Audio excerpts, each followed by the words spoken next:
You ask Tiger to solve. This deals with linear equations with one unknown. The final result is x equals -8. Let's solve it step by step. Group all constants on the right side of the equation. Subtract 3 from both sides. Group like terms.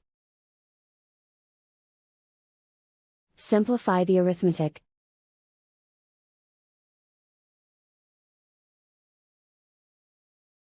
Convert the x into a positive number. Multiply both sides by -1. Remove the ones. Simplify the arithmetic. And so the final result is x equals -8.